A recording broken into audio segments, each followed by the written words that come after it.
We are trialing a dessert. And again, blood. I'm starting again. I don't know how to introduce this. Yeah. You get me? Alright, 3, 2, 1.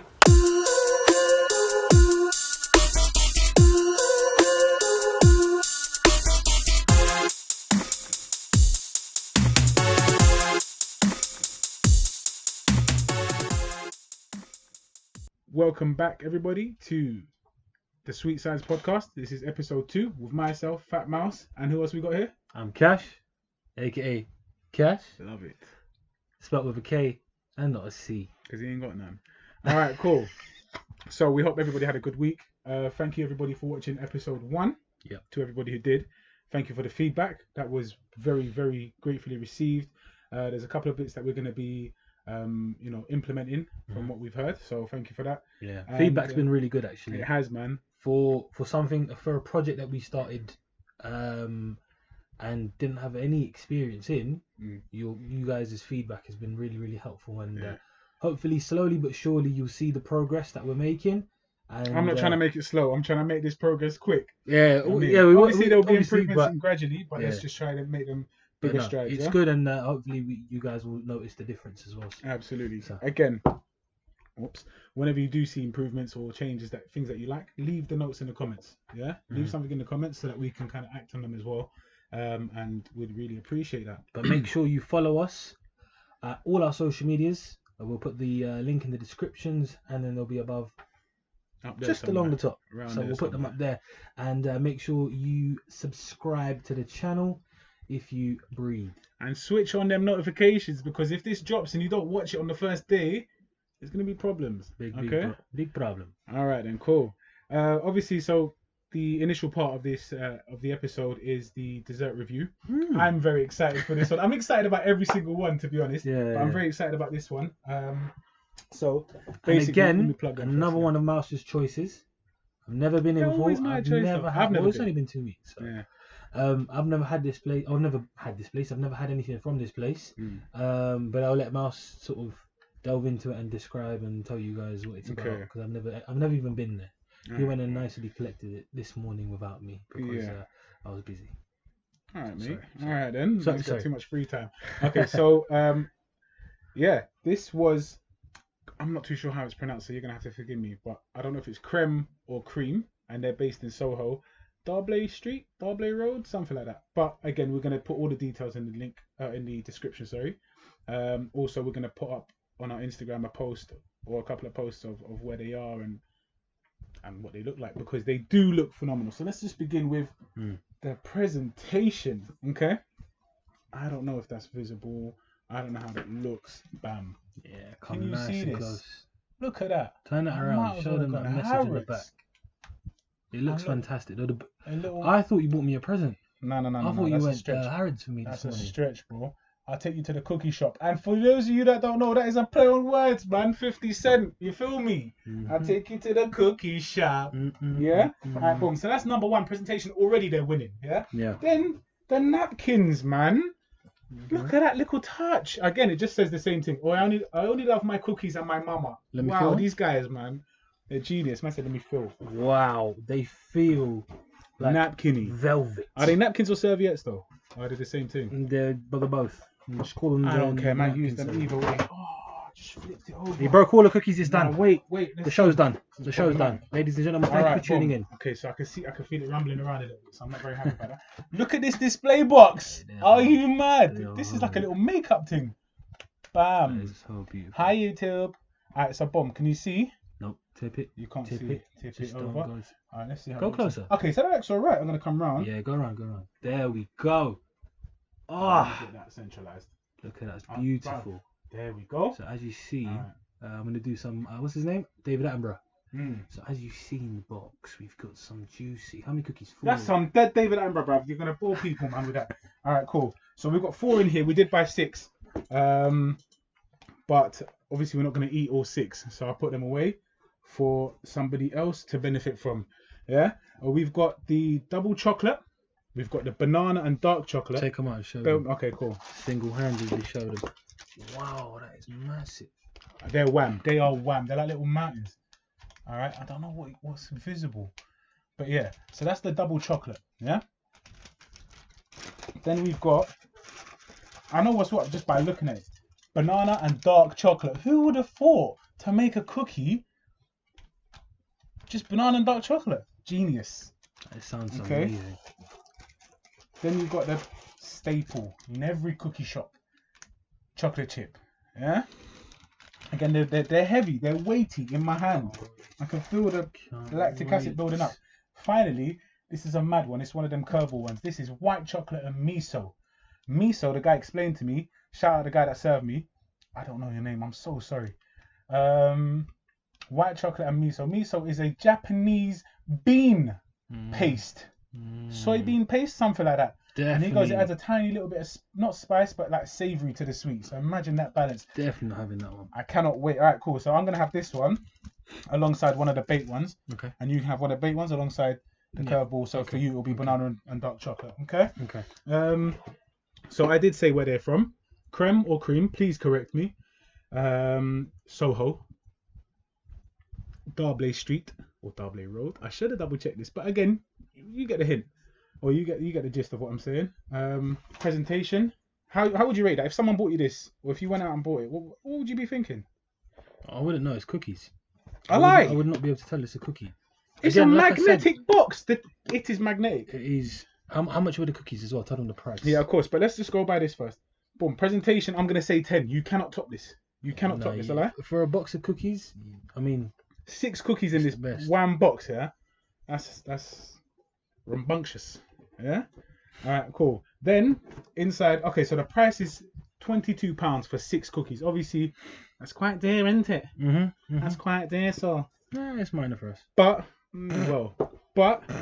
£22, 6 cookies. I am all for spending money if it's worth the taste. I don't care if it's a little nibble, but it cost me £50 and I loved it. Sensational. Okay. But we don't know this just yet. So I'm saying 10 for appearance, right? Yeah, I'd give it a 10. I'd give it a 9. It is dependent. 9. How are you gonna fault this? I mean, the colour in it. Some people might not like the colour. So I like this. It's not even pink. It's like I'm being it's nude, broad for everybody. So a 9, 9.5. We'll make notes. It ranges. Make notes. Okay. 10. So 9 or a 10. Boom. Like we said, the price £22 for 6 cookies, but they are 6 cookies. I'm hoping heavenly cookies. All right. Without further ado, let's just get this party started because I'm switching. There are though, just again, the man had to explain this to me, so I appreciate and I want to pass on this information. First, you've got the little menu type thing if you want. The 4 flavors. Yeah. All they do is 4 flavors. Unbelievable. Oh, is that it? Yeah. Oh. And then, how to warm your cookies at home to get them at their gooey best. That's what it says at the back here. Okay. So it tells you how you heat them up. Preheat the oven 180. Put the cookies in a tin, a baking tray. Sorry, allow it, man. Set the timer for 6 minutes. Anyway, that's all there. Information. A little business card. Oh snap! Oh shit! All right, cool. Leave them to cool for a minute. It's a thorough breakdown. You cannot get it wrong. If you do, you're an idiot. Yeah. All right, cool. So, did you want dark chocolate or milk chocolate? I want the double one. Whatever was just double chocolate. Sorry, not dark chocolate. I meant double chocolate. Yes. Give me double. Give me a napkin. Why are you putting your phone on it, blood? Now how am I going to eat off that? So it is there. Germs. I can see them. Shacking out on your serviette, bro. Don't be rude. There you go. That's for me. That's for you, bro. I quit, boss. Alright, cool. Let's quickly get this started. So I'm going to bang out just a quick half. This for the is sake huge, of a review. man. It is wham. Why is it so heavy? Look at this. It's at least a kilo. Don't know about that, bro. It is good 500 grams, though. It might be though. But look at that. Fat. Gooey inside. Fat. Yeah. Oh my god. So now I'm just gonna tuck in, bro, because you're just talking bad and you're getting that all over. I just want to eat. Bismillah. Let's go.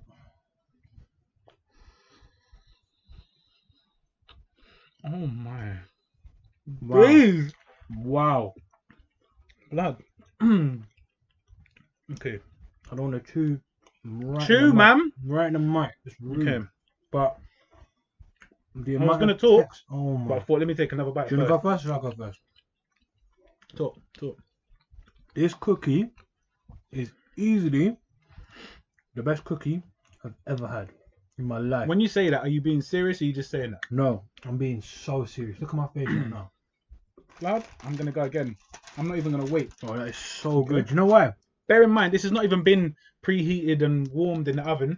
And it's still gooey. It's got that perfect tiny little bit of like... Has this got dark chocolate on the outside? Well? Yeah, it's double chocolate. So it's got everything in it. Yeah. Oh, it's so boom. It's chocolate dough and chocolate chips. Number one. Wow. Shout out Creme. Yep. Shout out Creme. Please. Guys at Creme, yeah. Whatever you're putting in these cookies, please send them I want it all. I want it all. Send it to the Sweet Science podcast. Not gonna lie to you, I can't wait for this thing. I'm gonna try this weird one. So as I said, do you want your banana one or now? Oh yeah. Put them to the side, innit? I'll just put that there. Yeah, leave it there. I'll dig into that later. I'm digging into it now, but we're reviewing it. Okay. Chocolate chip. I drank that water. 9 out of 10 easy. 9 out of 10 easy. If not 10. I wouldn't have to fault it, but it would only be better if I warmed it, yeah? Yeah, literally. There's nothing else you can do. Okay. This is the white chocolate and miso. I thought miso was a soup, bruv. Maybe they make that from the same thing. Alright, cool. Here we go. White chocolate miso. It's a big mouthful as well.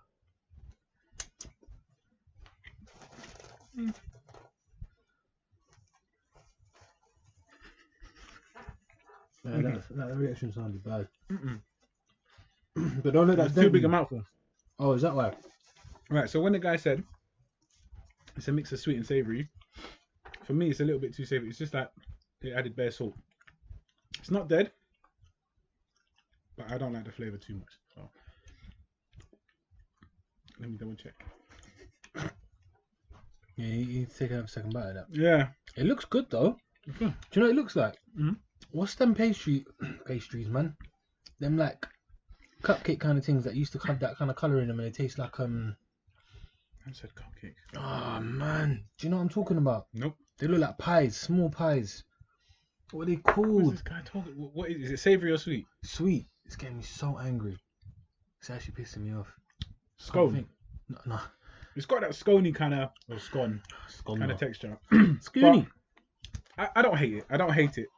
But I wouldn't choose this one again, innit? Especially when I'm comparing to the milk chocolate chip, which I'm going to be batting throughout the episode. You should have had that one first and then gone to the chocolate. I'm having both. Don't worry about that. They're both going to get deaded before the end of the show. All right. I said 9 out of 10 for the milk chocolate. I've got to be honest. I've got to be honest as well. You know, they're always going to have a bit of salt, but this one is just salty. You can taste the sweetness, but it's like overpowered with the salt. So I'm going to have to say, terribly sorry, but it's just not for me. That's a free, man. That's a free. But I'm not mad because I've got something to not just balance things out, absolutely blow the rest out of the, blow it out of the water. I'm happy. I'm going to put this one there. Still going to eat it. Just not on camera. Yeah? I like that. Then, I like that. I do need some more though still. Yeah, milk would have been better. Yeah. Oh, damn, we should have got some milk. That would have banged. How the heck? What do you mean? Alright, cool. So give your double chocolate a score. Okay. So appearance, if that even makes any sense. Yep. Just the way it looks, I have to give it a nice. I'll give it an 8. It looks more like a brick than a cookie, but it is what it is. That's what it is. It's huge. It's a big bat. It doesn't look pretty aesthetically. No, the milk chocolate one looks pretty, but it's a turn on because you're about to eat something. But you're gonna eat something nice. Yeah, Boom. Divine. Yeah, you're about to devour divine food. Wow, madness. Yeah, and for taste, I have to give it. I would give it a 9. I give it a 9. That's fair. That's fair. So for me, it's a 9 all over. Boom, boom, boom, boom, boom, boom, boom, boom, boom, boom, boom, boom, boom, boom, boom, boom. Price. For the price, so it's about what? No, not worth the price. How much does that work out to? Just under. Is that? I don't even know, blood. What down, man? It's the pressure, innit? 4. Yeah, under pressure. 22 divided by 6. £3.66. Yeah, under £4. Under £4. 667. So I'm assuming they're £4 each, and then you get liquid discount. It's not that bad. It's not that bad actually if you look at it in the grand scheme of things. But will this fill me up? Absolutely. I like that. This will nice me for a while, innit? Obviously, I'm a I've got a big appetite, so I could do 2-3 of them. The miso one for £3.66. I'm a very unhappy customer, innit? But that's just because I don't like. If you know your miso and you're like, yeah, I like me some spicy cookie, then get it. You will enjoy it. Consistency, everything about it is bomb.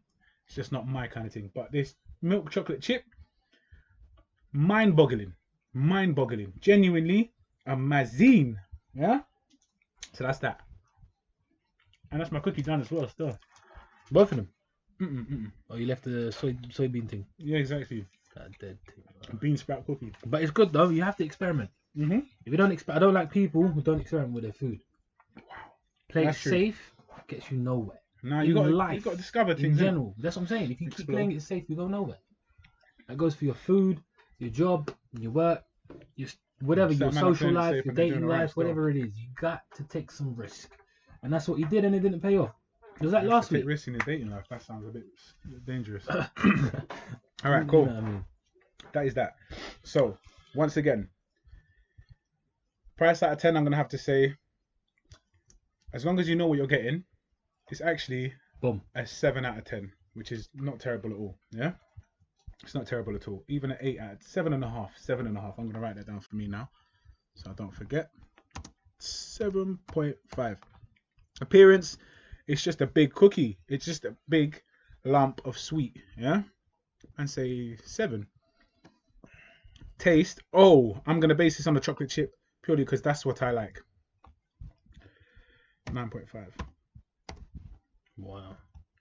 So for me, overall, give the appearance 7. I mean, it's just a cookie, innit? Fair enough. If it was something that's like, it's your opinion. Overall, 7.8. What? Nah. Yeah, 8. Wow. I'm very happy with that. So underwhelming. Why? 8 out of 10 is underwhelming. In love with it. It's boom. But I'm just putting everything. I'm tying everything. How did I give together. it a 9 and you gave it an 8?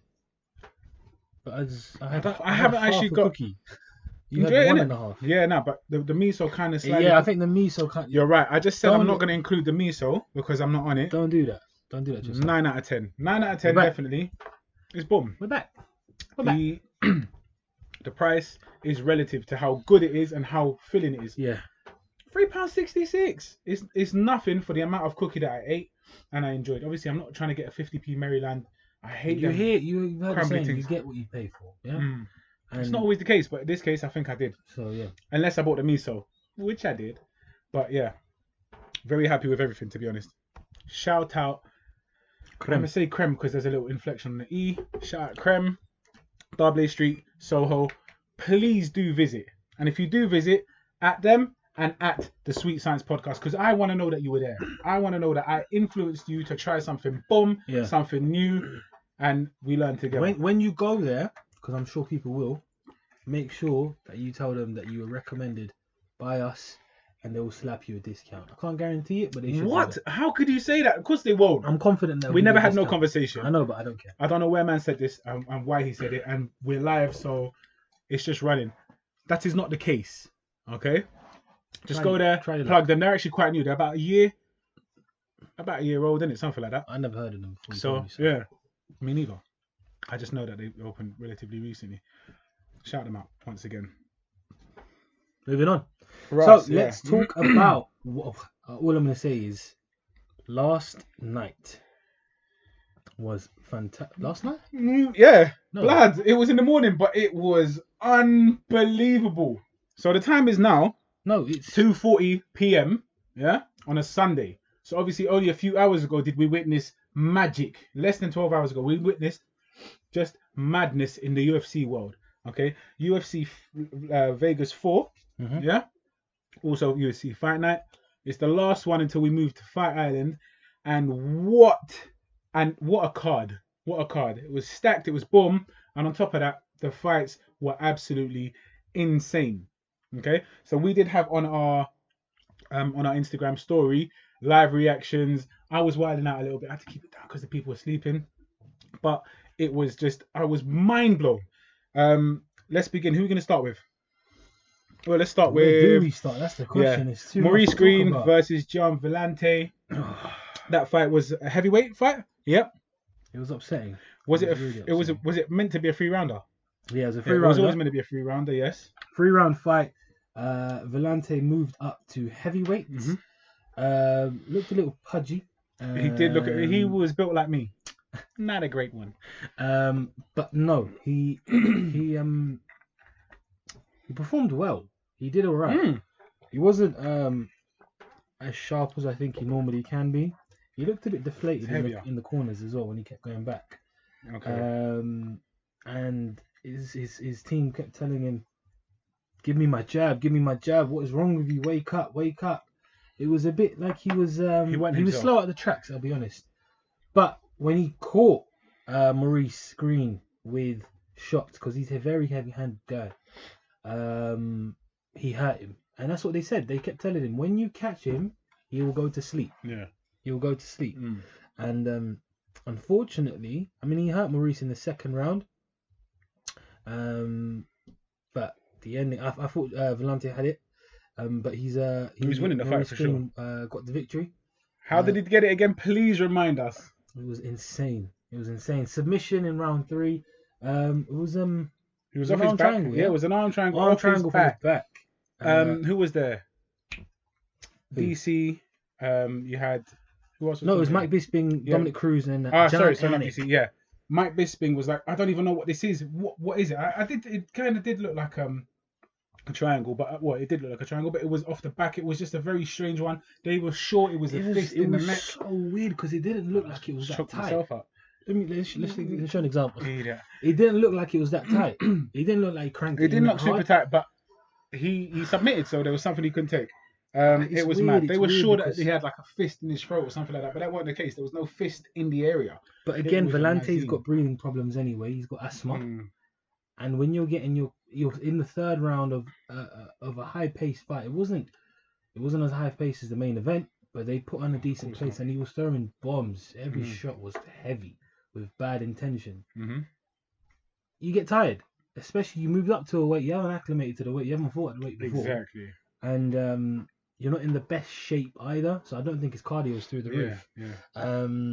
So yeah, he just, I think the asthma as well, and then him just being in that position, cranked. It wasn't good for him, and obviously the tap came, and Maurice left with probably he skinned that victory because I think he was losing on the card. Yeah, I believe he was losing. I would have given it 2-1 to Mr. Gian Villante. Yeah, 100%. But I mean, again, well done to Maurice Greene. He did a very good job. Despite... And an emotional Maurice Greene. Yes, that post-fight interview. It meant a lot to him. It meant a lot to New Mexico. Is that where they said he's moving to? Yeah, Albuquerque. Is it? Yeah. Okay, yeah. So he was just emotional in it. He had to win that fight to be able to move. Yeah. It was basically for him, it was make or break. If he didn't win that fight, he thought he was going to Everything was riding on it. His life was riding on it. It's mad. So well done to you, Maurice Greene. You deserved the victory, sort of. And he did deserve it. He got that in it. He got it in the end. And no, it was a good fight. So it was a good way to move on to the co-main event. Yeah. Which was, so that kind of set the pace. Yeah. The co-main event was insane. That was obviously the much anticipated Mike Perry versus Mickey Gall. How did that end again? Oh gosh, that was amazing. That was points. It was a good fight. Yeah, it was points. Sorry, it ended in it was probably, I think it was a widely unanimous decision. It was, yeah. As the judges saw it, and Mickey Gall never really got going. To be honest, we all knew that Mike Perry is probably better on his feet, better stand up, and Mickey was going to be better on the ground. But surprisingly, Mickey had 6 takedown attempts in the fight and got 0, a big fat 0. You can just by looking at Mike Perry, the guy's an animal. He's got the second best physique in the UFC, and after who? Shout out Ngannou. Yeah, so he's an animal. He's an absolute animal. He's a loose cannon, and you see the way he fights as well. No movement, walk you down, hands up, right, and he's just throwing punches with bad intentions. Absolutely. He wants to knock your head off. Yeah, and obviously his corner. Sensational. They did a great job. Best corner I've ever seen. For those of you that don't know what we're talking about, he chose to have his girlfriend in his corner. rather than anybody else. And she did a great job of applying ice to his back and saying, "You're doing great, you're doing great." And that was about it. But to make things worse, he won in a good fashion. Yeah, and he got ridiculed. He got absolutely slaughtered before that, because you're fighting at this level. Mickey Gall was a good fighter. Yep. A very, very good fighter. And people thought it was a big mistake for Mike to be taking a risk, but he felt that no one really deserved, as he said, no one deserves to have a front row seat apart from her. So sweet. So do you reckon he's going to do something like that again, or is he going to take it a bit more seriously? Well, I don't know. He's a nut. He's a nut job. So if he's smart and he's got, the thing is, I don't know if he's still got a team around him. If he's got a good team around him, if his missus is smart, she'll say to him, "Listen, your next fight's going to be someone big, probably. It will be someone tougher than Mickey Gall, a better caliber of fighter. You can't have me in the corner for that." But do you think she's cared? She's caring about that, or is she just thinking, well, you know what? I'm finally getting a bit of this limelight as well. I'm appearing in. I don't think so.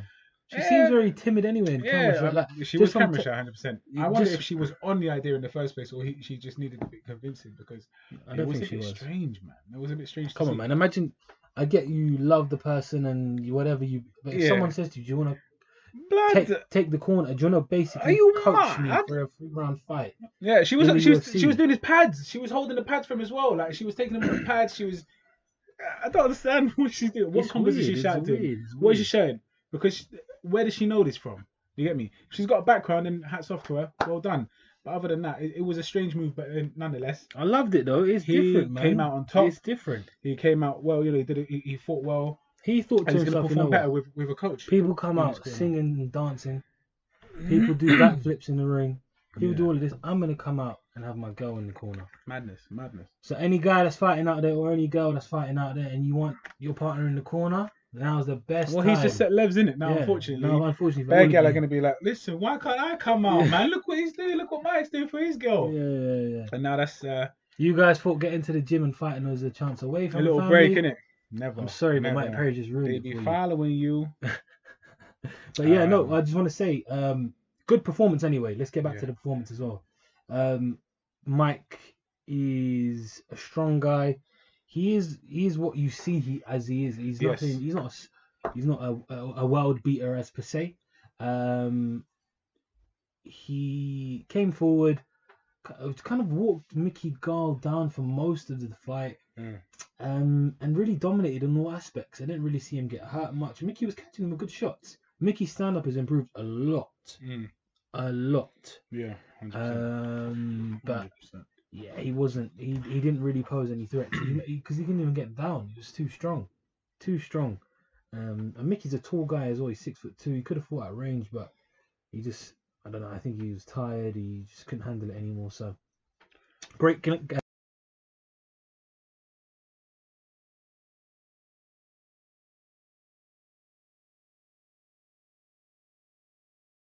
Game plan from Latori Gonzalez. Yep, absolutely. She is the mastermind. She did a good. If Mike Perry wins a world title, that's his girlfriend, by the way. So if she came up with the game plan, imagine he wins a world title, and it's her game plan, that would be phenomenal. And that is a power couple in the UFC. Imagine this, every fight before the world title fight, she just says, "You got this, babe. You got this." And then in the title fight, she comes out and she's like, "Alright, you gotta go with the jab." Mayweather and Mayweather. Exactly. Imagine that they're coming out with a little. Maybe this was just a little trick for the fans. Maybe they're conning us. Of course they obviously had a game plan coming in. It's not like that was. No, but maybe they did it on purpose so that they get a next fight against someone big, and then they bring in Freddie Roach. In the UFC, really striking. Oh, why not? Wow. But, I mean, I'm joking. It doesn't make sense, but yeah, it was. I reckon he's the kind of guy to carry on doing with that. He don't care. Yeah, no. I mean, he's a nutter. He's eccentric, isn't it? So he just does and what he wants. And again, and you need those characters, though, don't you? What issues came up again? Wasn't it the pay? Oh gosh, the pay. His interview was wild. Yeah. I was like, he's off on several tangents, man. The guy was talking about everything, but he said it's not an issue. I don't want to get paid more, but the government needs to stop taking my money. Yes, And I was exactly. like, mate, word is you need to get paid born. more. The more you get paid, the more you get eaten alive anyway. Yeah. So he made a very valid point. And I think that I just mean, shows what he can you can't. do? He's not good with money because he's talking about spending his money. Like he wants to have whatever he's given, whatever he's taken from the fights or from wherever his income. The government needs to have taken their portion already. Yeah. So he's saying, if you're gonna, what's the point of giving me money if you're gonna take it from me again? Then just know how to do this. And he said as well. He said, you need a I'm manager. trying to while out. I heard him say while out. Yeah. But UFC said he said wild out. But I don't think that makes any sense. It's the same thing, bro. Wild makes a bit more sense than wild out. To say while out, but that's just basically saying wild. But it's just the way he speaks is more. Yeah, of course. Wild out. Yeah, he wouldn't say. It's a bit weird to pronounce. Wild out. I want to wild out. Yeah. Because he wants to spend that money. For real, let him enjoy it. But money. You have to understand that you've got this portion, or you've got this money. Some of it ain't yours, bro. That's how you're getting the roads fixed. And they didn't even have it. But he wants a contract clause that says, the government basically can't touch his money. So I don't know what he's been smoking. I don't know what he's on, but he's a funny guy. A very interesting character. Hilarious. He good character. Called out a few people. He called out someone in particular. Englishman. A particular Englishman at middleweight. Yes, so he wants to move up. But he said might that be? He needs to beef up a little bit. He's already thick as. Yeah. But the guy's thick. He's built like a brick. Yeah, he is. He's got one of them mad. Yeah, he's got a good physique.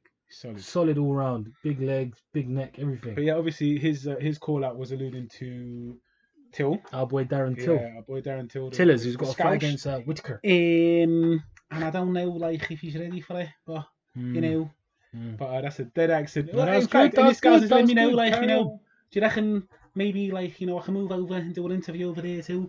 I don't know.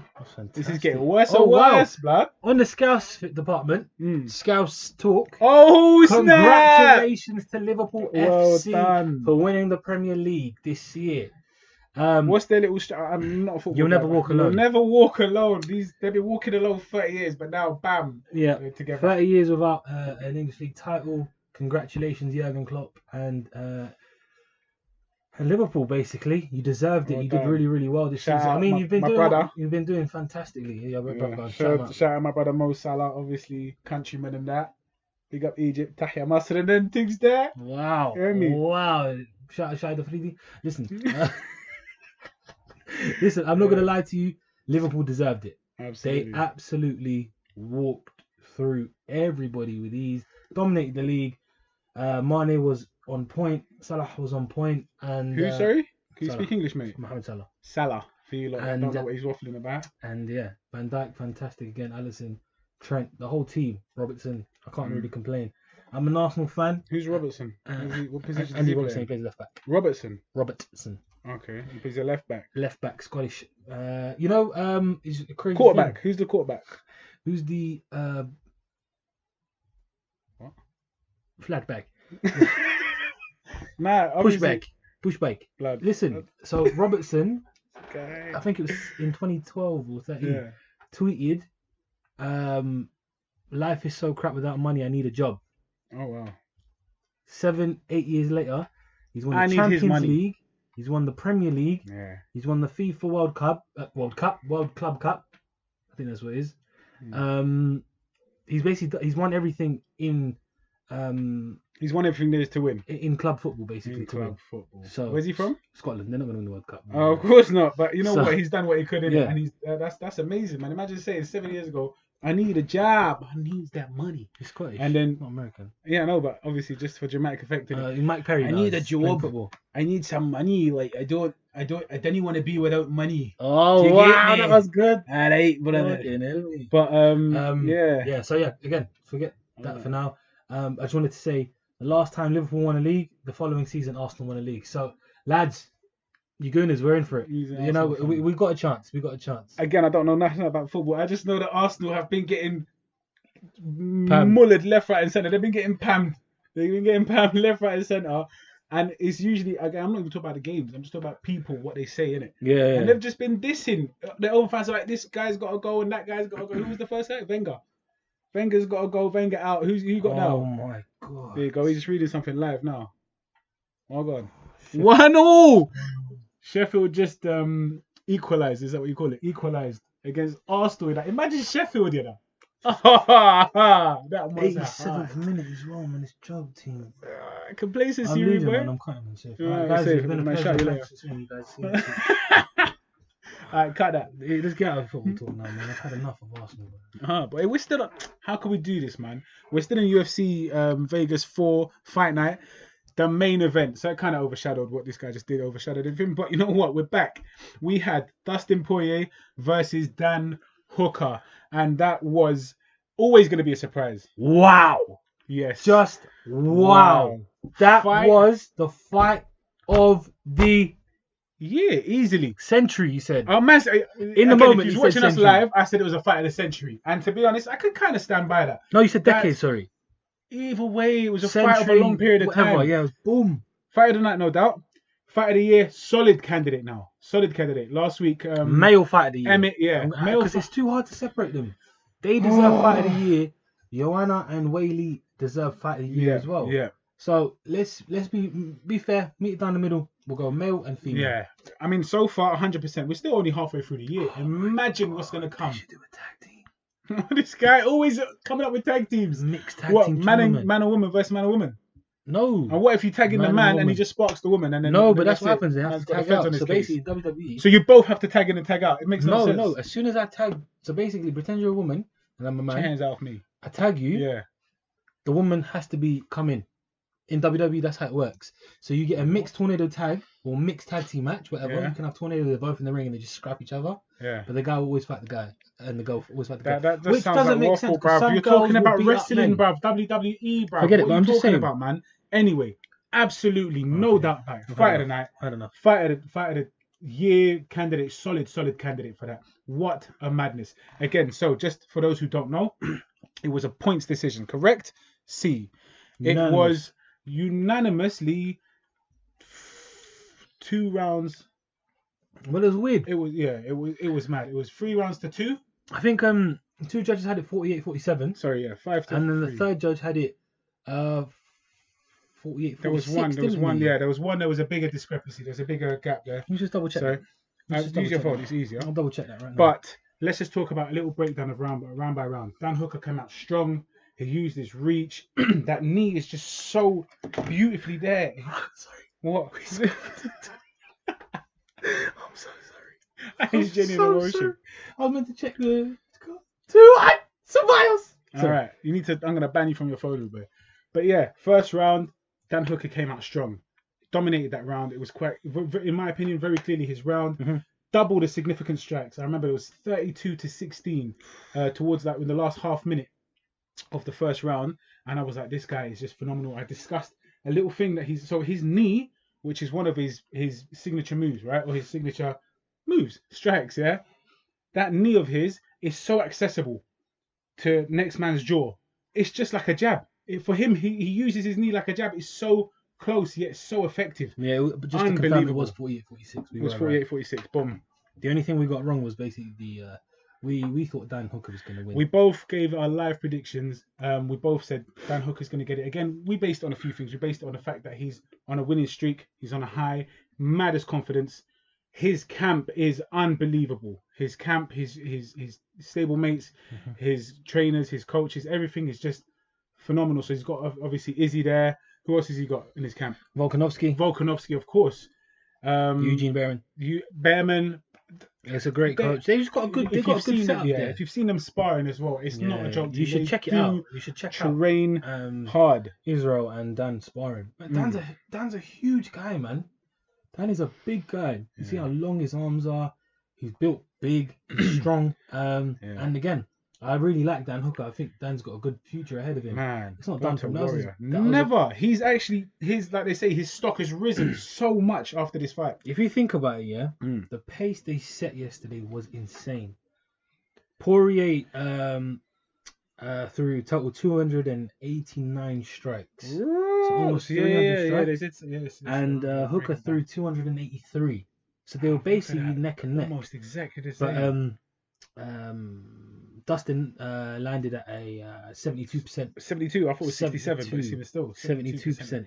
Unbelievable numbers, Jeff. And Dan was 64%. 64. But that was total strikes. Yeah. So Yeah. I mean, a couple of submissions. Oh my gosh! Please, round 1 we said was insane. Round 2 again, it was another round for Dan Hooker. He just kept pressing the action. Landed I don't more know how significant strikes. I don't know how one of them didn't hit the floor once. Bruv, round 3, please bun the floor. That guillotine attempt, guillotine, wherever you're from.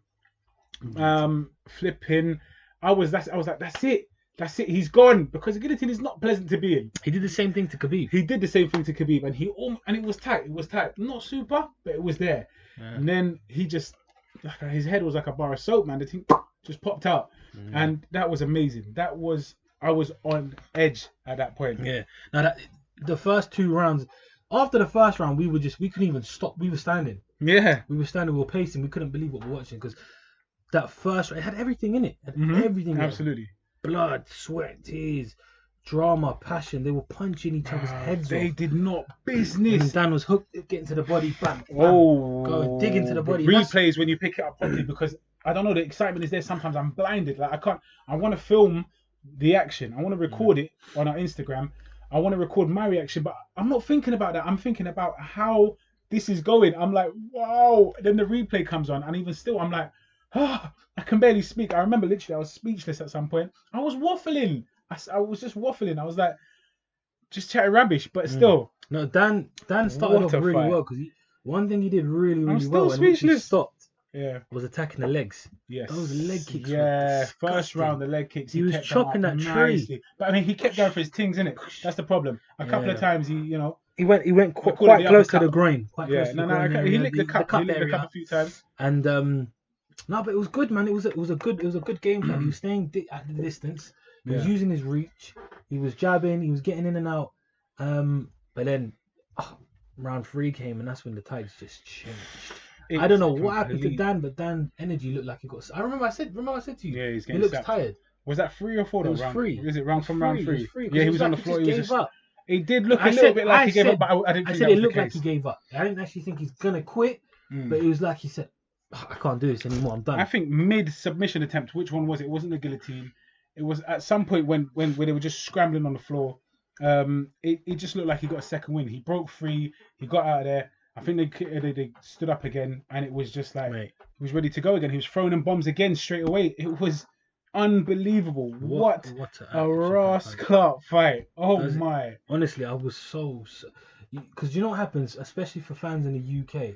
You stay up all night for a main event which you're expecting to be amazing, or a firefight, or just a brawl. You know, that's what you want to see anyway. Yes. But we appreciate the masterclass performances as well. A nice, quick, perfect clinic. We don't mind that. But what usually happens is sometimes you get one of these fights, you stay up till 4 or 5 a.m. in the morning, and they are dog shit. Blood, that's the worst feeling. I go home I go to bed just feeling like a scumbag. Like, you used me. Yeah. You used me for this, used and abused. And it's not nice, man. It's not good. But yesterday's fight, I couldn't even sleep properly. I was that excited. I could have stayed up. I could have stayed up. Yeah, we said about it. By the way, moving forward, we plan, if the fights are this exciting, straight off the fights, straight to studio to record. Because that's when that's when it's even more. Man can sleep after that, innit? I've had a bit of a nap, but boy. And then just continuing on with the fight, to be honest. 4 and 5 with all Poirier. Dustin, 100%. Hooker had a few moments of success. Yeah, but Dustin at that point, there was no question about it. In my opinion, it was clear. I even said, listen, I know we gave the prediction in Dan's favour, but it does not look like that's going to be the case. In fact, I'm quite certain that he's lost the fight. It's a shame, because those first 2 rounds, I was like, yo, you smashed it. Thank you. Because our first live prediction, and I got it wrong. That's stupid. But I did say, little disclaimer, I wasn't even mad at that, because the fight that they produced was a madness. When there's a performance like that, I really don't care who takes the victory. Yeah, I ain't got any favourites anyway in the game. The amount of tweets that everybody was tweeting. Great fight of the year. Wow. My favourite tweet, Fat Joe. What did he say though? What a fight. Random, I don't even know. He said it's the greatest fight he's ever seen.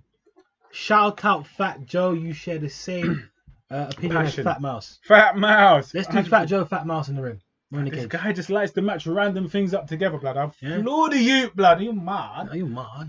But yeah, man. Don't leave me. Don't go. That was so a yeah, great fight. man. Fantastic. Where does this leave Dan Hooker? No, Dan, his stocks have risen massively. He can take almost any fight he wants, to be honest. Oh, the curse continues, by the way. Oh, snap! The Irish Dragon's curse continues. Oh, gosh. Paul Felder's done it again. Yes. Shout out Paul Felder. You fucked Dan Hooker up.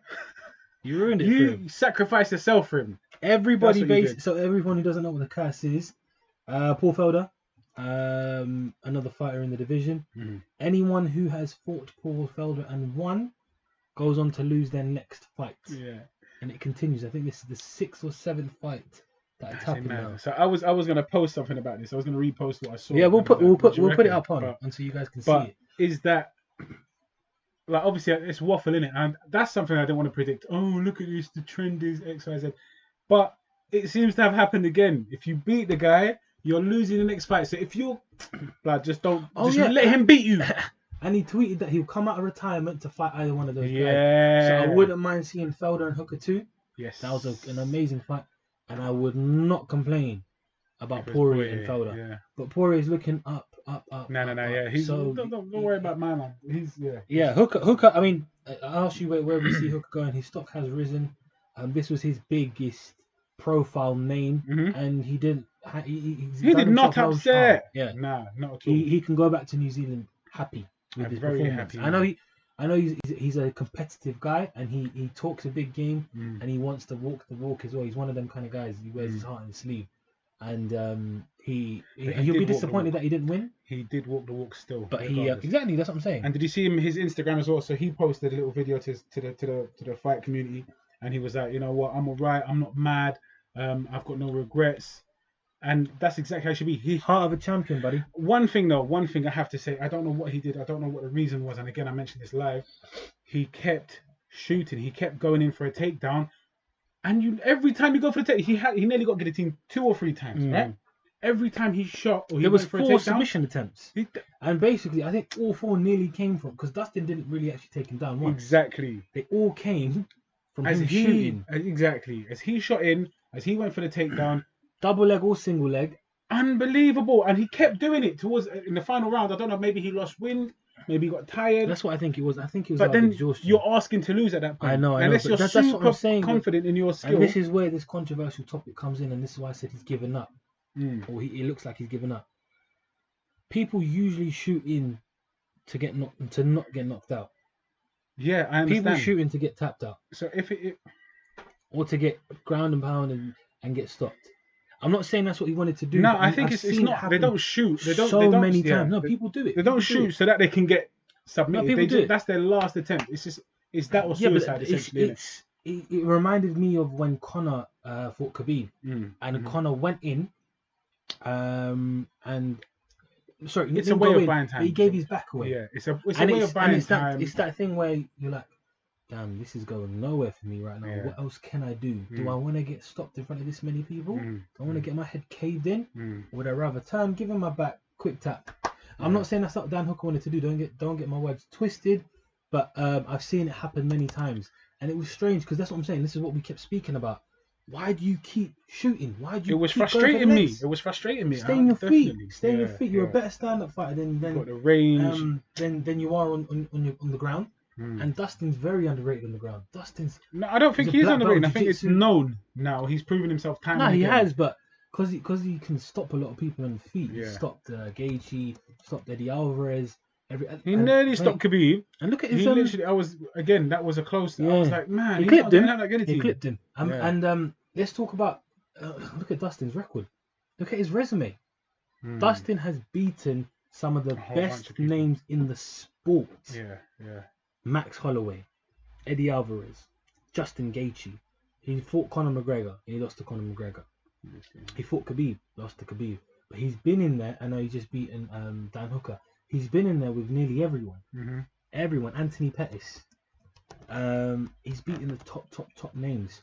And he's solidified himself as top 3 in the division, in my opinion. It's top 3, top 4. He's up there. Easily. And I think we're looking at a potential rematch down the line, Khabib and Dustin. I would love to see that. I would I wouldn't. Khabib and Dustin. I wouldn't. I thought you were talking about Dan Hooker, man. Sorry, I was. No, I would like to see that again. Taking notes I wouldn't mind because I think Dan Hooker with a few. I would love to see that Dustin. fight again. My apologies. I think a just few interjected adjustments. If Dan controls the pace better in the first 2 rounds, I think he gives himself a lot more energy in the last few rounds, especially in the championship rounds. Yeah. And I think if he carries on attacking the legs, he stopped with the kicks. The kicks just disappeared. The kicks disappeared. I don't know what happened there. I mean, like I said, his legs weren't hurt. I don't know what it was. The game plan went out the window. I think he just wanted to have a brawl. But what were you saying? Sorry, why did you say? I'm saying I don't want to see Khabib Dustin. Maybe down the line. But that's not the fight I want to see. I want to see Dustin and Tony Ferguson. Yes, see, that is a fight I'd like Dustin to have. I'd love to see that. But also, I'd like to see him fight Conor in a rematch. Really? Why? I think Conor's looking for a fight. But I don't. Because listen, Dustin's elite. Dustin's elite in the division. He's no doubt about that anymore. And if it's not Khabib, if it's not Ferguson, who else is the guy? Forget Ferguson. If you're not fighting for the title, you want Conor. Yeah, if you're not fighting for the title, you want Conor. That's a money fight in itself. Conor's a title fight. Almost a hierarchy. There's almost a hierarchy of who gets Conor, and I don't think Dustin's even top 3, top 4. To be honest, I think there's. I mean, we want to see Khabib rematch. I would love that again. But before Conor gets that Khabib rematch, he'll move smart until he gets the title. He's not going to take a high risk fight with low reward. I think for him stylistically, Dustin Poirier is a better matchup than Gaethje and Ferguson. Than compared to Dustin. But I'm thinking realistically though. Is this a fight that can be made next? I don't think so. I do. Yes. Really? Yes, 100%. Why not?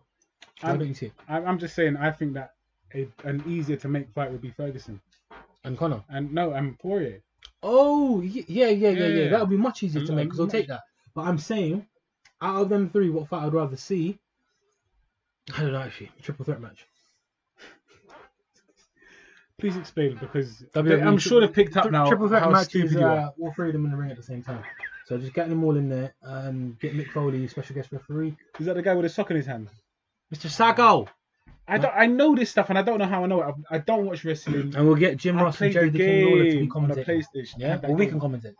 Lad, you know what? I'll do that. Pay me. Commentator. You Commentator. gotta speak English this stuff. It's English. That's not nice. All right. Commentator. John Terry. Chill out. John Terry. Man, what's wrong with me? All right. Cool. Man. I mean, so who is next?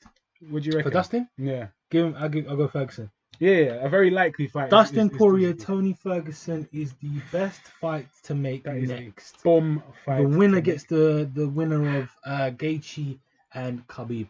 Wow. How does it go though? How do you see Tony and Dustin? Yeah. I got Tony. How? I got Tony. Why? I got Tony by unanimous decision. Do you reckon his loss is gonna? But that's what I'm saying. This is Tony hasn't lost in years, and this is where we see now what he's really made of because he's had some mental health problems. Yeah. He's had that problem, and he's overcome. He's come back and fought when he didn't really have to fight. Yeah. He didn't have to take this fight because he had Khabib. He was meant to be fighting Khabib. Yeah. Which shows you his mental toughness anyway, Absolutely. and his desire to fight. I don't see him being one of those guys who's gonna quit, give up. And I see him coming back stronger. I do think he kind of underestimated Gaethje a little bit.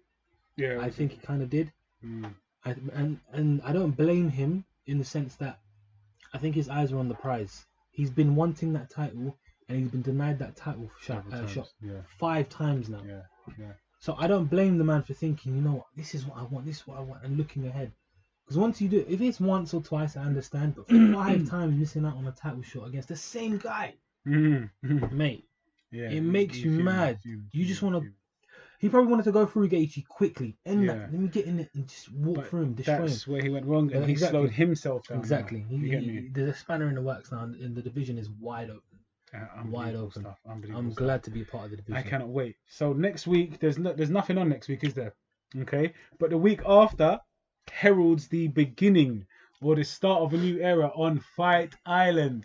Now, we spoke about it last episode. We expected some mad paradise-like thing, innit? It was mad thing. sensational in my mind. But it turns out it's just some any little thing.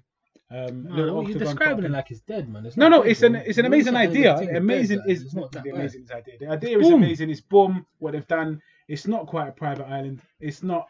Man just thought. Bare munch around there as well. Where did we go? I mean, coconuts, blood. Oh, you talking about on the island? That mold was whack, bruv. Man had some cheesy chips, some cheesy burgers, and just bare cheese. It was bam. Bare cheese, bro. Booming. It was booming. Fantastic. But yeah, that was a boom shout. I'm happy to see that next. The week after next. What's the date going to be? 11th. Yes, July 11th. July. Who we got on that card? Again, main event is Kamaru Usman defending his title against Gilbert Burns. We've discussed it last week. We're not going to break into it, but I'm just looking forward to this starting. Again, it'll be a nice little break next week. Just chill, have a little wind down. We're going to have a slightly different episode. Maybe we'll just talk about something. We haven't discussed it yet, so we'll get to that. We've got something in the works, though. Yeah, we're just not going to tell you just yet. We've got something planned for you guys. Something special. I mean, yeah. And then we got the rematch. Alexander the Great Volkanovski. Oh yes, okay. I mean, again, they've all been discussed. You've got Volko again, innit? Volkanovski winning again. The thing is, my head tells me Volko, my heart tells me Max. Well, you've got to think about it rationally. You got to think about it. I've got some time, guys. So it can go up. Yeah, it can go either way, I guess. But I've got to see how the camps go. I've got to get a better understanding of how their training is, because obviously lockdown has got everyone a bit on edge. As per se, because not all the gyms are open, not everyone can travel as freely as yes, it's not the same. It's a completely there's so many restrictions on what you need to be doing as a fighter, and people don't understand that your preparation is key. Yeah. When you're a fighter, preparation is key. Deontay Wilder. That dramatic but you know what? That's a decent little segue. It wasn't as smooth as I'd like it to be, but that's a decent segue to boxing now, because that's kind of behind us. We're going to get to the UFC the week after next. Man. What is going on in the boxing world, guys? Who has been following the Dillian Whyte and Tyson Fury spat? The big that has been the big boom. I'll chin you. There's not a man born from his mother's whatever he said. What did he say? Mother, just mother. There's not a man born from his mother who can beat me, Tyson Fury. Elizabethan Shakespearean terms, boy. Yeah, man come with that Macbeth. He's amazing. But the spat between Tyson and Dillian has been fantastic. Dillian Whyte accuses Fury of crying after knocking him down. Did you see today on Tyson Fury's Instagram what he posted? He posted, it was quite nice of him, sweet of him actually. He posted a text message, a screenshot that he iMessaged Dillian Whyte when he fought Maurice whack in December, saying you looked upset in your post-fight interview. Just wanted to check up on you and see if everything's all right. Don't listen to the haters. Carry on doing your thing, mate. And good luck. But what benefit does that give anyone? Or lend? I'm saying he's adding some more drama to it, because obviously they've been going back and forth, and Dylan's been calling him. Yeah, but it's like one of them ones when you start getting too far, and stuff. Don't diss my mum, man. You know what I mean? Huh? It's like man went too far, and he's changing his tone. Why? Nah, it's Tyson Fury. He does it on purpose. He's playing games. Oh, just saying I see you. Don't give a. Do you think Tyson Fury gives a fuck? Or you feel sorry for me, or he cares? No, he's playing games. So what was the benefit, though? I don't see the point. He's playing banter, innit? He's trying to say, look, guys, I'm the nice guy. Nice guy. And it's not like that. But, it is what it is. Max Holloway, it is what it is. And, I want to see that fight. I really want to see that fight. You want to see Whyte Fury? Of course. I definitely want to see that. I want to see Whyte against We're not talking about that just yet. I want to see Whyte Fury. Yes, I do. Whyte. I want to see Whyte, because Whyte deserves all of them. He is so underrated, man. It drives me mad. This is more than 2 years now. 2 years. Mandatory. The guy is he's being fed to the wolves. He's getting some serious matchups, but with names that are just not worth mentioning. Yeah. It's a shame because they're all dangerous, but if he loses, he was a bum. Look at him. He can't even beat this guy. He can't beat, what was the Colombian guy's name? Oscar Rivas. Imagine. So that was a dangerous fight. If he lost that, problematic. All these fights have been dangerous. Yeah, whack. All these dead names, all these whack names, and you lose to them, then that's it. Come on, bro. Man said whack names. Come on, bro. Told you that wordplay. I want to see Marius whack versus Fat Mouth. Guy just wants to see bare people. I just want to see him scrap. But yeah, I mean, I do want to see Whyte fight everybody. He's easily taken out, in my opinion, Wilder. Easily. That guy cannot box. Wilder can't box. He's not great. But Dillian Whyte, He can box. He looks very clumsy, unfortunately. He just moves a little bit jelly-like. His legs always seem weak, but he's in full control. Unless he kicks the ropes and then he stumbles and that. But he'll do well against Wilder. I would love to see a Fury rematch. An AJ rematch. I would love that. That fight, again, I believe Whyte might just take that because he's improved exponentially. The guy has been moving up. What? Whyte to beat Joshua? Blood, I'm saying... If he catches him, yeah. Easy. It's not even about catching. He won't beat him on points. He won't beat him on points. I don't think he'll get to points, though. I know, but I'm just saying, you always got to look at both scenarios. Yeah, of course. But it's not getting there. I don't believe it's getting there in the first place. How am I going to back something that I don't believe is even going to happen? Do you get me? I think they'll have a chess match in the second fight. I've got a weird feeling about it. I don't think they'll do it. Nah, man. Because even though they keep it gentleman-like, there's bad blood, man. Yeah, I get that. How are you going to... There's no chess, man. They fought in 2012, right? No, they fought in 2012. That's when he was in the Olympics. Yeah. They fought in 2015. No, I don't even know, blood. I don't even know. 2014. No. It's 2015. 2016. Bro, they're going to be switching at you, bro. Who? The audience in it was... How do you think so? I'm even like a wasp. Yeah. All right, find out exactly what year they fought, because obviously we didn't do our due deal. Yeah, 2015. 2015. So it was 2015. I was right. Wow, 5 years ago. 5 years ago, mate. Come on, man. You've got a unified world champion and someone on the cusp of world champion. But he's been on the cusp of time. If life was fair, he'd have been a world champion. That's what I'm saying. He'd have had a couple of them belts. Listen, you got to remember, as much bad blood as there is, they fought once. The bad blood's gone. Listen, they fought twice. They fought once in the amateurs. Dylan got that, and then they fought again in the professional ranks, and AJ got that. But what I am trying to say to you is, when you get to that level now, they're not kids anymore. They're not street thugs. They're not these kind of guys. They're at the elite level of boxing, where everything is on the line. And Dylan is a lot smarter than people give him credit for. I don't think he'll go in there and start scrapping with it. He might have a little tear up, but the game plan will be, as he tries to do in every fight. You see Dylan do it. Again, you're saying it. He's not conventional. He doesn't look pleasing to the eye, but he tries to outbox the guy. He sticks on the outside, hits his jab, comes in, and then comes in with that left hook and knocks people out. Yeah. Dylan isn't a conventional style fighter. It's not good to see. I mean, as in, it's not pleasing to the eye, like I said. But he does manage to outpoint people. And I do think, when I say it'll be a chess match, I'm not talking about Mayweather style and, a Lomachenko, Rigondeaux. Yeah, they'll be feeling each other. But they'll be trying to feed each other out for a long period of time. And I think that's the kind of fight that I'm expecting them to have. I think if he goes in there with Wilder, it's different game plan. He's going to try and kill Wilder. That's what I think. Wilder can't deal with pressure. And I think now we know this. Yeah, absolutely. I think now that we know, now that everybody knows, the whole division knows that he can't deal with pressure, they're going to try and emulate the little Fury template. Again, it's not for everybody, but Whyte can easily pull that off, I believe. He can pull that off. You just have to neutralise that dead right of his. It's not a dead right, but it's the only thing he's got, is what I meant. Yeah. It's a solid right. It's an unbelievable right, but you've got to neutralise that. And that's it. Other than that, what's he got? He's a windmill, bruv. He's just moving around like he's just flailing. I know he's a lot of people say he's a one-trick pony and stuff, but you don't get to that level just by one punch. I mean, it's helped him a lot, but he's not a bad fighter. I mean, he's not elite in my opinion. What? Deontay. Oh, Brad, please. Yeah, he's getting a heart attack. We're talking about Whyte, man. No, I'm talking about He's Deontay. elite in his own way, but no, Deontay Wilder's not elite. He doesn't deserve to be where he is, but he's there because of that right. So arguably, he does deserve it. But I think you understand what I mean when I say he doesn't deserve it, because that's all he's got. Imagine your Arsenal is just one nuke, but there's nothing else. I thought you were going to say something about Arsenal. I was going to before you said this. But then again, if you've got the nuke, you deserve it. So I can't say nothing. That's what I'm saying, man. Yeah. This is the problem. If everyone had a nuke, everyone would use it. For real. But they don't. For real. They don't. Why do you want to go through all that nonsense? Let me outbox you. Take that. Just take him out, man. Boom. Sleep. Home. Points. 100%. Get the money, sorry, not points. Won the points and go with a knockout. Fight of the night. Blah, blah, blah, blah, blah. I get that. I want to quickly rewind to Dustin.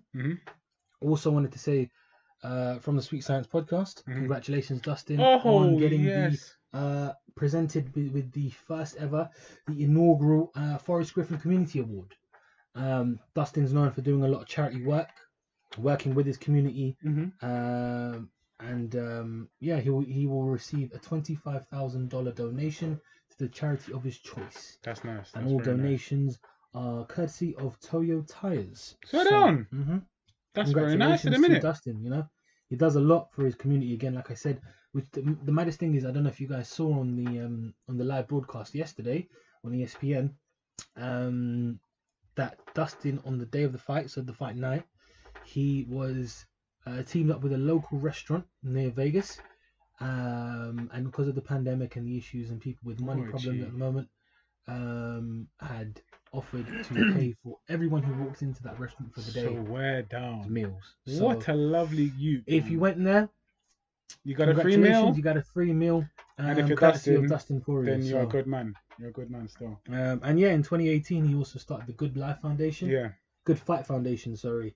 Helping those in need and sort of doing things to change the world and positivity with his wife Jolie. So again, he deserves it. He's a gentleman in the ring and out the ring. He is. He's a very very nice guy. Huh? And he depicts what a mixed martial artist should be. It's true. There's that balance of discipline, that balance of violence which you need to have. And he's a gentleman. He's a gentleman. So hats off to him, man. Well done for that, for real. Yeah.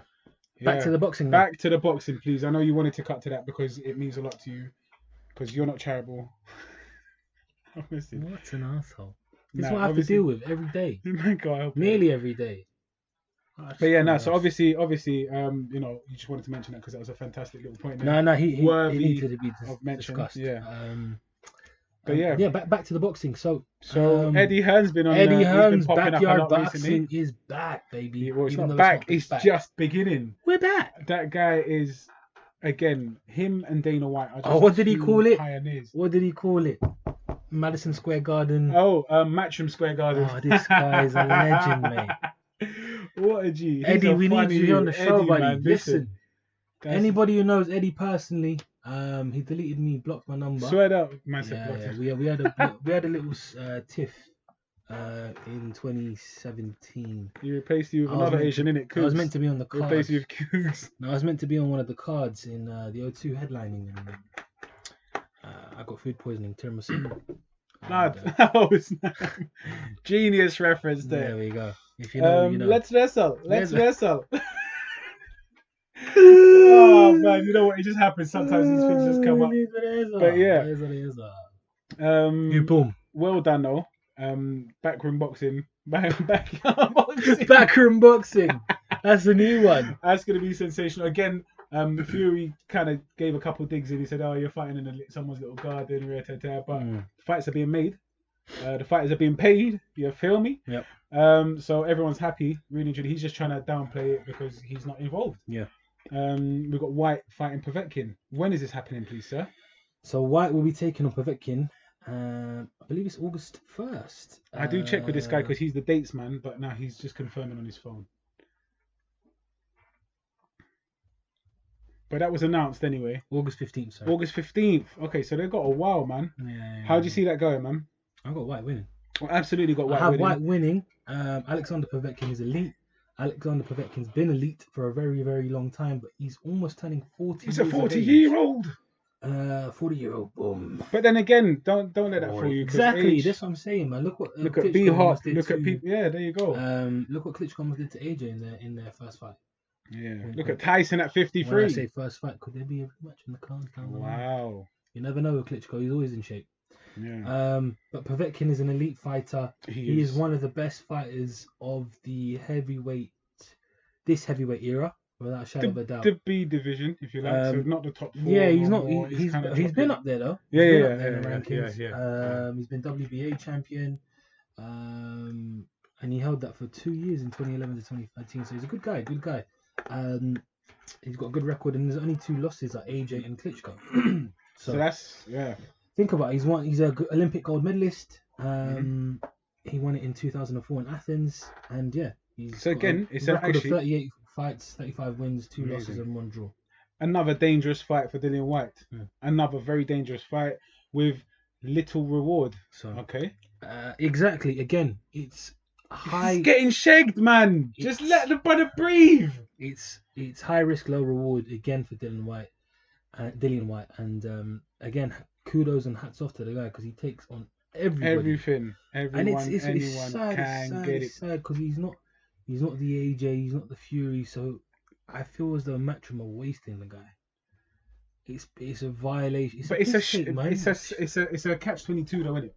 Because you're Eddie Hearn, you've got AJ. That is just everybody wants to fight him. He's the cash cow. You've got Dillian Whyte who deserves to fight everybody, but I'm putting you at the bottom because I'm sorry, you're not feeding me, man. My youths, them are not dependent on you. He's gonna feed me. He's the money earner. He's the cash cow. So unfortunately, you're gonna have to wait your turn in it, and it's such a shame. The risk is for Eddie is he puts Dillian Whyte in there against AJ, and he beats AJ. Yeah. It's very doable, and it can happen. Yeah. AJ could lose to Dillian Whyte. Then everything you've built up with AJ, which almost went out the window against with Ruiz, an even lesser name. Yes, exactly. Which went out the window with almost. Speaking of Ruiz, the guy tweeted, "Who do you not want to see me fight next, bro? Fight yourself first. Fight yourself first, and your access to the kitchen. Hear me? Slow that down, man." Carry on. He's annoying, man. Man, he's nerves. To fight his naffs. It really gets on my nerves, man. He had but forget Andy Ruiz again. I said that last week. We'll come back to him another day. Never. We're gonna do a bloody 1 hour special in this guy soon, bruv. Because but he's looking sharp though. He's looking sharp. He's back in the gym. He's looking sharp. He looked like he cut a few pounds as well. So, we're not ones to bring any fighters down. So, it's not in us. Everybody go out and do your thing, and 100%. If it happens, it happens. But listen, back to Dillian Whyte and Povetkin. Huge fight. It's kind of underwhelming. That's going to be in the Garden. I don't mind that though. I want to see the fights take place. I want to see the fights take place. No, exactly. It doesn't matter. I don't mind. It's going to be weird to see it, and I can't wait to see it. But you can make it look sensational. It doesn't really matter where it's held. Yeah. You get me? I've got Whyte winning by stoppage, and I think it's going to be earlier than what AJ did. Really? Yeah. Right. Okay. I was going to say round 9-ish. Anyway, so later rounds. But I got Whyte winning probably 5th, 6th. Not that early. Actually, maybe because I think Povetkin won't rate. Again, he'll do what everyone does and underestimate Dillian Whyte. Because that's what everyone does. And then they get sparked out. I think that's a very stupid thing to do. That's what I'm saying. People do that. They look at him and they think, clumsy guy. Come on, man. You can't the lone wolf. And I don't know why, but I see Povetkin getting sparked out. Yeah. When I see this fight playing out, I see Povetkin winning some early rounds. Because he is the better boxer. Yeah. Fundamentals on point. Mm-hmm. He boxes well off the back foot. He can come forward. He walks people down. Again, he's got an Olympic gold medal. You don't win an Olympic gold medal by being a bomb. By being a bomb. Mm. And I got Whyte winning by spectacular knockout. I'm gonna go. He's gonna come with that animal. That left hook of his, man. It's gonna come. And just do what it does, innit? And then it puts Whyte in the same position he's already in. It changes nothing for him. Anything if he wins, he just gets paid. It's only if he gets paid and builds up more rapport with us. It just builds a bigger dossier as to why he should fight. And no one can cuss him. No one can grill him. Oh, why? I feel it for you, bro. If you look at his record and his resume, Dillian Whyte's got the best resume in comparison to all of them. In my opinion, he's got a very impressive one. And again, look at some of the names though, innit? You get me? All right then, mate. Who you got there? Right, David Allen. We'll talk about it now. He beat David Allen. Chisora. British level fighter. Ian Lewison, British level fighter. Derek Chisora. He's on a rise. World contender level kind of fighter. But Derek Chisora now is better than before. Exactly. Robert Helenius. He beat Robert Helenius, who just knocked out and stopped one of America's next big heavyweights, Adam Kaunaki, in New York, Barclays Center, in March, just before the lockdown, knocked him out in the 4th round stoppage, which was a huge upset because I think Adam Kaunaki was undefeated before that. Yeah, he was. Only had 1 loss on his record. So, and he's beat Lucas Brown. Yeah, Parker, again Chisora, Rivas, and Mr. Whack. Mr. Whack. It's a shame, man. It's a shame because he's getting, he's not. He's getting wasted, man. The guy's 32 years old. He's not getting any younger. Exactly. All that's happening is he should have fought Deontay Wilder, but the WBC love Deontay so much, and Maurice Suleiman pisses me off because he makes excuse after excuse. He does. Dillian only get the fight. I can't do the Mexican accent. Can you do it? I'm not even gonna try right now, and man, I have to practice it first. It's just annoying, man. Get your popcorn ready. Richard Schaefer. Yeah. But get your popcorn ready because August 15th is going to be a barn burner in Eddie Hearn's backyard. Barn burner. You like that? In the backyard boxing world. Boom. Boy. All right, man. And Bumba. to be honest, again, it's a shame. There's not too much to talk about when it comes to the boxing at the moment. But there was what's it called? A fight yesterday actually. Miguel Berchelt or Berchelt, the way you like to say it, defended his super featherweight title, WBC super featherweight title. I can't tell I don't watch it though. Against who's the guy yesterday he beat? Get the names, brother. I forgot the guy's name now. He no, I know the name. I can't pronounce it. Elysia Valenzuela. It's like Venezuela, but Yeah, Valenzuela. it's 6-round TKO. And he did what he usually does. People don't know him too well, but he is a mauler. Another beatdown, as he always does. He beats people up. He destroys people. Yeah. And he is, in my opinion, he's in my top 10 pound for pound rankings. Really? I've seen this guy fight so many times. Okay. I remember when he won the title, he stopped Francisco Vargas in the 11th round, 2017, and he's just been mauling people since. Yeah. Mauling people. I think that's what we need to do. I think we need to give our P for P's, our pound for pound placings. Yeah, not today, our rankings, and you know, just see who of us has a better one, or you agree with more, and what you guys think in comparison. Okay. So yeah, we'll do that soon. We'll give everyone the pound for pound rankings and stuff. So. All right then. Without further ado, unless you got something else to say.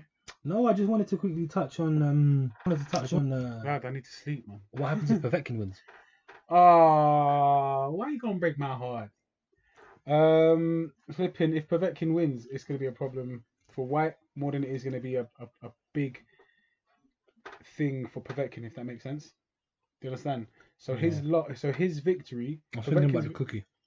Povetkin's victory will then mean more. It would have a bigger negative effect on Whyte's career than it will have a positive effect on Povetkin's own career. Do you get me? Because he's already, that's it, he's over the hill. He's kind of on his way out. Still, you know, he's still very much a contender, but he's on his way out. He's not a sought after name anymore. He's just almost a card filler. Do you get me? I'm not trying to take anything away from him, but it's just, that's what happens, isn't it? As you kind of just reach the brow, you're on your way down now, you're on a decline. Whyte, on the other hand, he's been on the rise and he's just been at the top of the brow for time. And he's just sprinting up there. He's just staying there, not given a chance to. He's just steady. And it's a shame because if he loses this fight, that drops. And he becomes less sought after. Everyone's like, that's why he didn't have a title shot. That's why we never give him a title shot. But that's not why, because he deserves one. And that's why boxing's so crazy compared to MMA, because one loss changes your whole career. Yep. You lose once, and you're at the bottom of the pecking order. Yeah. You're at the bottom of the food chain, and everyone thinks you're a bum. It depends on how you lose, who you lose to. Innit? No, but even if you lose, I mean, the only way I've seen a fighter not get ridiculed for a loss is if they've lost a tight split decision or they've gone out with their heart and it's a war. Exactly. If they got on their shield, it's just. But even if you get knocked out and people just remember that and say he's got no chin. Every fighter who's been knocked out something to be ends said. up coming back. I think he's a bit chinny. I don't think his chin's as strong as it used to be. Look at Manny Pacquiao, for example. Manny Pacquiao's not chinny. Manny Pacquiao's never been chinny. That head is made of metal, steel. Yeah, he looks like a Freddo, chocolate frog. That big head. Yeah. But yeah, but after he got knocked out by Marquez, people were like, I know the age has a bit. It was just such a dramatic knockout that again that forms your opinion or it changes your opinion to begin with. So it's like Amir Khan, best chin in the world. You got the best chin. Like Carl Froch says, best chin in the business. Yeah, but absolutely not. But no, that's what I'm saying. People after a few knockouts or a few drops and stoppages and stuff, people talk about you as being a chinless piece of, you know what I mean, and. A loss as well, same thing. He's a bum. He's overrated. You jumped on the hype, the bandwagon, blah blah blah. And that is a shame. And it's not like that because some guys genuinely are as good as they should be. So yeah, and should be given the credit they deserve. So I want this to hurry up and happen. I want Whyte to hurry up and win. Hopefully that's going to be the case because I do want to see him win a title. I want to see him fight for a title. I want to see him win a title, and I want to see him defend that title, okay? Because that will be what he deserves. If he gets that win, if he gets the shot, he wins the title, he defends that title and wins that as well. He defends the title, then he's at least got a bit of compensation. Do you know what I mean? All I'm going to say is I'm going to end it from my perspective on, we've got 3 of the best heavyweights in British boxing history. Yes. All in the same era, in the same division at the same time. So we are so lucky. If they will beat each other, I'll be happy. If they all, as long as they fight each other. Exactly. Fury, Joshua, Whyte, Joshua. Yeah. Fight each other, and may the best man win. They're all likable characters. Absolutely. They're all good fighters in their own aspects, and yeah, I mean, we are very, very lucky to be in a good position. Eddie Hearn's worked his magic. He has, man. Frank Warren's doing bits over on his side, and Bob Arum is still there. He's stabilizing at 174. So yeah, do you know what I mean? The guy's doing his thing, man. So yeah, without further ado, guys, this has been rather the Sweet Science Podcast, episode 2. I've been Fat Mouse. That's been Kash with a K. I'm Kash, aka Kash, spelt with a K, not a C. Yeah, me. And but yeah, no, follow us once again. Yeah, follow us on all the social medias. Again, they'll be down in the description, up above our head as well. At the Sweet Science Podcast on Instagram. We're most active on Instagram, so start with that first. And DM us, throw us a little bit of banner. I'm available. I like to respond. You get me? More time, I'm the one that responds. This guy's just out here sleeping. Again, like we said as well last time, give us suggestions on places to get food from, desserts. If there's any topics or fighters or fights, anything you want us to talk about related to the fight game, let us know. Yeah. And just follow us. We will be back with another episode very soon. Make sure you subscribe if you breathe, and that is us. Otherwise, hold your breath. You feel me? Yeah. If you don't subscribe, hold your breath. Yeah. But just subscribe. Press the big red button. And on that note, we is out. We back. Yeah, me. All right. Thank you very much. Thank you.